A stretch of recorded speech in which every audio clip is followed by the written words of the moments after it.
आप लोगों के लिए लेके आई रमज़ान इफ्तार स्पेशल रेसिपी। बहुत ही लजीज बनके माशाल्लाह से ये तैयार होंगी ना। कच्चे आलू की टिक्कियाँ बहुत ही ज़बरदस्त बनके तैयार होती हैं। जिसको बनाने के लिए हमने सबसे पहले 5 आलू लेके इसको छील लेना है, पानी में डिप कर देना आलूओं को। जब पानी से अच्छे से डिप किए हुए आलू को हमने कर लेना है क्रश, पानी में डिप हमने क्रश करना है आलू को, आलू का कलर चेंज ना हो। देखिए आलूओं में कितना सारा स्टार्च है, हमने 3 से 4 पानी अच्छे से साफ करके इसका स्टार्च निकालना है ताकि क्रिस्पी क्रंची टिक्कियाँ हमारी रेडी हो। अच्छे से पानी इसका निचोड़ लेंगे, बिल्कुल ड्राई होने चाहिए आलू। यहाँ पे मैंने प्याज, सब्ज़ मिर्चें, सब्ज़ धनिया और एक शिमला मिर्च लेके हमने अच्छे से इसमें डाल के मिक्स कर लेनी है। साथ में घर के स्पाइसेस 1 टेबल स्पून के बराबर ऐड करेंगे, नमक ऐड करेंगे और साथ में इसमें 1 कप के बराबर बेसन ऐड करेंगे, 3 से 4 टेबल स्पून कॉर्नफ्लोर ऐड करेंगे। अच्छे से इसकी मिक्सिंग करेंगे, पानी का इस्तेमाल यहाँ पे नहीं करेंगे। एंड पे सिर्फ हमने थोड़ा सा पानी हाथों को लगा के अच्छे से इसको मिक्स कर लेना है।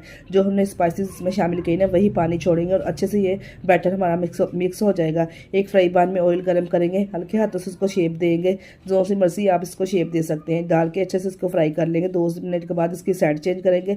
टोटल 4 से 5 मिनट तक हम इसको फ्राई करेंगे। इतनी लजीज बनके माशाल्लाह से कच्चे आलू की टिक्कियाँ रेडी होती हैं ना। आप हमारी फुल वीडियो देखना चाहते हैं यूट्यूब चैनल पर जा सकते हैं। अगर वीडियो पसंद आई वीडियो को लाइक और चैनल को